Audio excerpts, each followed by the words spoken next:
ആരായിരിക്കും ഇന്ത്യയുടെ അടുത്ത ഉപരാഷ്ട്രപതി? ഒരു മലയാളി ആ സ്ഥാനത്തേക്ക് വരാൻ സാധ്യതയുണ്ട്. ബി.ജെ.പിയുടെ കയ്യിലാണ് പന്ത്, ബി.ജെ.പിയുടെ കോർട്ടിലാണ് പന്ത്. ബി.ജെ.പിക്ക് തീരുമാനിക്കാം ആരായിരിക്കും അടുത്ത ഉപരാഷ്ട്രപതി സ്ഥാനത്തേക്ക് ബി.ജെ.പി മുന്നോട്ട് വെക്കുന്ന സ്ഥാനാർത്ഥി. കുറച്ച് നാളുകളായി തന്നെ കേരളത്തിലെ ഏറ്റവും പ്രധാനപ്പെട്ട ചർച്ചാ വിഷയമാണ് ആരായിരിക്കും ഇന്ത്യയുടെ ഉപരാഷ്ട്രപതി എന്ന രീതിയിലുള്ള ചർച്ചകൾ ഉണ്ടാവുകയാണ്. അതിന് ഏറ്റവും പ്രധാനപ്പെട്ട കാരണം ശശി തരൂരാണ്. ശശി തരൂരുമായി ബന്ധപ്പെട്ടാണ് മാസങ്ങൾക്ക് മുൻപ് തന്നെ, എനിക്കൊന്ന് ജഗദീപ് ധൻഖർ രാജിവെക്കും മുൻപ് തന്നെ മലയാളികൾ ഇത് പ്രവചിച്ചിട്ടുണ്ടോ എന്ന് നാം സംശയിക്കേണ്ടിയിരിക്കുന്നു, അല്ലേ? കാരണം ജഗദീപ് ധൻഖർ രാജിവെക്കും 2-3 മാസം മുൻപ് ബി.ജെ.പിക്ക് അനുകൂലമായി ദേശീയത ഉണർത്തുന്ന വാക്കുകൾ നിരന്തരം പ്രയോഗിച്ചിരുന്നപ്പോൾ ശശി തരൂർ അധികാരം കൊണ്ട് പറയുകയാണ് അദ്ദേഹം ഒന്നെങ്കിൽ ഉപരാഷ്ട്രപതിയാകും അല്ലെങ്കിൽ ദേശീയ ഇന്റർനാഷണൽ തലത്തിൽ പ്രത്യേകിച്ച് UN-ലെല്ലാം പ്രധാന പദവിയിലേക്ക് എത്തുമെന്ന രീതിയിൽ മലയാളികൾ ചർച്ച ചെയ്യുന്ന ഒരു കാലഘട്ടത്തിലാണ് എല്ലാവരും അത്ഭുതപ്പെടുത്തിക്കൊണ്ട് ഒരു രാത്രിയിൽ ജഗദീപ് ധൻഖറിന്റെ രാജി പ്രഖ്യാപിക്കുകയും പിന്നീട് ഉയർന്നു വന്നത് ആ സ്ഥാനത്തിലേക്ക് വരാൻ പോകുന്നത് ശശി തരൂരാണ്. ഇത് ഞങ്ങൾ മലയാളികൾ പറഞ്ഞ കാര്യം കൃത്യമായി തന്നെ വന്നിരിക്കുകയാണെന്ന രീതിയിലുള്ള പല പരാമർശങ്ങളും ഉണ്ടായും. അതിനുശേഷം അദ്ദേഹം തന്നെയാണ് വ്യക്തത വരുത്തുന്നത്. ഈ 2 പദവികളിലേക്കും തനിക്ക് കടന്നെത്താൻ കഴിയില്ലെന്ന് അദ്ദേഹം പറയുകയാണ്. തൃശ്ശൂരിൽ അന്നൊരു വാർത്താ സമ്മേളനത്തിലാണ് അദ്ദേഹം പറയുന്നത് UN-യുമായി ബന്ധപ്പെട്ട പദവിയിലേക്ക് സെക്രട്ടറി ജനറൽ പദവിയിലേക്ക് തനിക്ക് ഇനി എത്തണമെങ്കിൽ, തനിക്കല്ല ഒരു ഏഷ്യക്കാരൻ എത്തണമെങ്കിൽ 2047 ശേഷമേ ഇത് നടക്കുകയുള്ളൂ എന്ന് അദ്ദേഹം പറഞ്ഞു. അതിന് സമാനമായി തന്നെ ഉപരാഷ്ട്രപതിയുടെ പ്രഖ്യാപനത്തെ കുറിച്ച് ചോദിച്ചപ്പോഴും അദ്ദേഹം പ്രതികരിക്കുകയാണ് അതിൽ നിന്ന് ബി.ജെ.പിയുമായി ബന്ധപ്പെട്ട ഏതെങ്കിലും നേതാവിനാണ് സാധ്യത എന്ന് പറയുന്നു.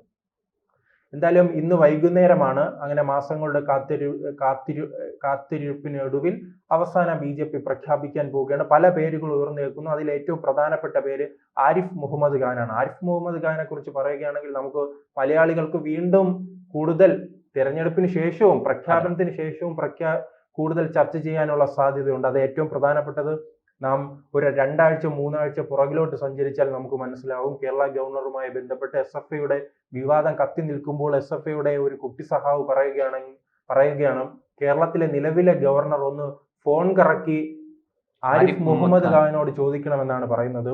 അത് എന്തുദ്ദേശത്തിലാണ് പറയുന്നതെന്ന് മനസ്സിലാകുന്നില്ല. അദ്ദേഹത്തിന്റെ വാക്കുകൾ കേട്ടാൽ നമുക്ക് മനസ്സിലാകും എന്തോ SFI ഭീഷണിപ്പെടുത്തി രാജി എഴുതി കൊടുത്തതിന് ശേഷം രക്ഷപ്പെട്ടു എന്ന രീതിയിലേക്കാണ്. കാരണം കേരളത്തിൽ നാം പല ഉദ്യോഗസ്ഥരെയും കണ്ടിട്ടുണ്ട്. SFIയുടെ DYFIയുടെയും CPM-ന്റെ ഭീഷണിയെ ഭയന്ന് രാജിവെച്ച് പോകുന്ന പല ഉദ്യോഗസ്ഥരെയും കണ്ടിട്ടുണ്ട്. ആത്മഹത്യ ചെയ്ത ഉദ്യോഗസ്ഥരെ പോലും കേരളത്തിൽ നമുക്ക് കാണാം. അങ്ങനെ ഒരു നേതാവാകാൻ എന്തായാലും, അങ്ങനെ ഒരു ഗവർണറായി മാറാൻ എന്തായാലും ആരിഫ് മുഹമ്മദ് ഖാൻ തയ്യാറായിട്ടില്ല. അത് മലയാളികൾക്കറിയാം. മലയാളികൾ അറിഞ്ഞിട്ടും എന്തുകൊണ്ട് കുട്ടി സഹാവിന് മനസ്സിലാകുന്നില്ല എന്ന് അറിയില്ല. ഇനി ദേശാഭിമാനിയിൽ അങ്ങനെ വലിയ വാർത്ത വന്നിട്ടുണ്ടോന്നും നമുക്കറിയില്ല. നമ്മളങ്ങനെ ദേശാഭിമാനി മാത്രം വായിക്കുന്ന ജനങ്ങളല്ലല്ലോ. ദേശാഭിമാനിയിൽ ചിലപ്പോൾ അങ്ങനെ കാണും, ചിലപ്പോൾ മാറ്റിയപ്പോൾ, അല്ലെ?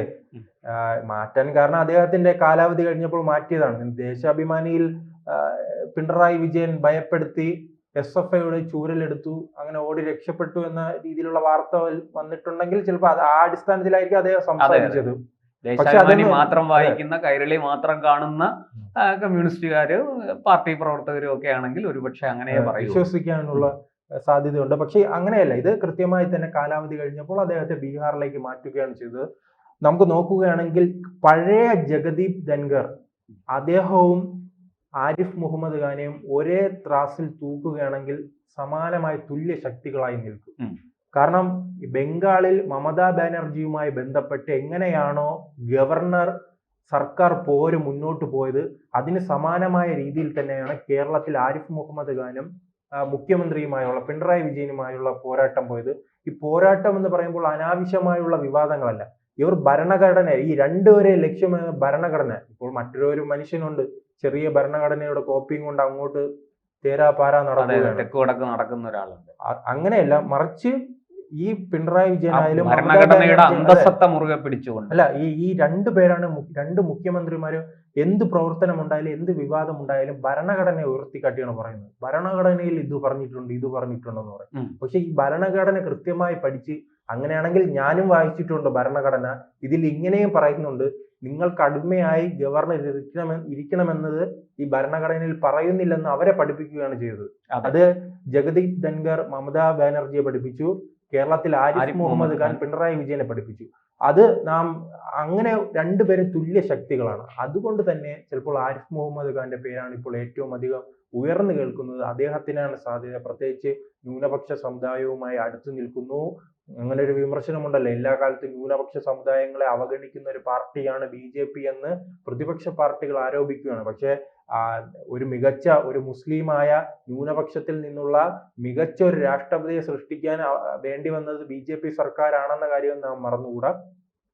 ആ രീതിയിലേക്ക് തന്നെ ഒരു ആരിഫ് മുഹമ്മദ് ഖാൻ ഈ ഉപരാഷ്ട്രപതിയായാൽ മികച്ച ഒരു ഉപരാഷ്ട്രപതിയായിരിക്കും. നിലവിലെ സാഹചര്യത്തിൽ പ്രതിപക്ഷത്തിനെതിരെ ആഞ്ഞടിക്കണമെങ്കിൽ ആഞ്ഞടിക്കുക, ഒറ്റക്കെട്ടായി മുന്നോട്ട് പോകാനാണെങ്കിൽ ഒറ്റക്കെട്ടായി മുന്നോട്ട് പോവുക, ഭരണഘടനയെ കുറിച്ച് കൃത്യമായി വാദിക്കണമെങ്കിൽ അദ്ദേഹത്തോട് വാദിക്കാം. അദ്ദേഹം അതിനെ അരച്ചു കലക്കി കുടിച്ച ഒരു വ്യക്തി കൂടിയാണ്. അതെ, അറിവുള്ള ആളാണ്. അത് ഈ കുട്ടി സഹാവ് പറഞ്ഞതുപോലെ അതിനെക്കുറിച്ച് ഫോൺ വിളിച്ച് ചോദിക്കാൻ ഏറ്റവും അനുയോജ്യമായ കാര്യം നെഹ്റു കുടുംബത്തോടായിരിക്കും. നെഹ്റു കുടുംബത്തോട് എല്ലാ കാലത്തും കലഹിച്ചായിരുന്നു. അവരോടൊപ്പം നിന്നു, ഒരു കാലത്ത് അവരോടൊപ്പം നിന്ന് പ്രവർത്തിച്ച ഒരു നേതാവായിരുന്നു ആരിഫ് മുഹമ്മദ് ഖാൻ. പിന്നീട് അവരെ പാഠം പഠിപ്പിക്കാൻ ഇറങ്ങിത്തിരിച്ച ഒരു നേതാവ് കൂടിയാണ് ആരിഫ് മുഹമ്മദ് ഖാൻ.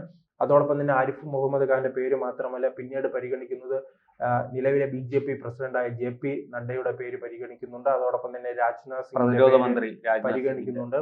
പിന്നീട് JDUവിന്റെ ഒരു നേതാവിന്റെ പേരും പരിഗണിക്കുന്നുണ്ട്. ചിലപ്പോൾ BJP എല്ലാ കാലത്തും രാഷ്ട്രീയ ലക്ഷ്യമിട്ടാണ് അവരുടെ എല്ലാ നീക്കങ്ങളും ഉണ്ടാകുന്നത്.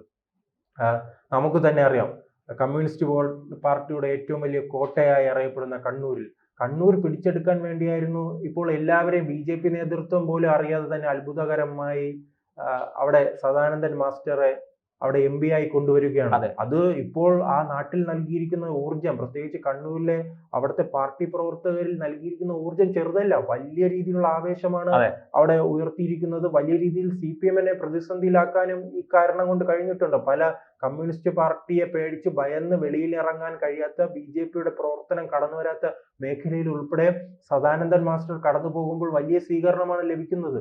അത്തരത്തിൽ ഒരു ചെറിയ കാര്യം ചെയ്താൽ ഒരു MP-യെ നോമിനേറ്റ് ചെയ്യുന്നത് ഉൾപ്പെടെ വലിയ ജാഗ്രതയോടെ വലിയ ശ്രദ്ധയോടെ രാഷ്ട്രീയ ലക്ഷ്യമിട്ടാണ് BJP-യുടെ മുന്നോട്ട് പോക്ക്. അത്തരത്തിൽ തന്നെ ബീഹാർ തെരഞ്ഞെടുപ്പുമായി ബന്ധപ്പെട്ട് ഒരു വലിയ ലക്ഷ്യത്തിന് വേണ്ടി ചിലപ്പോൾ JDU-ന് ആ സ്ഥാനം നൽകാനുള്ള സാധ്യതയുണ്ട്.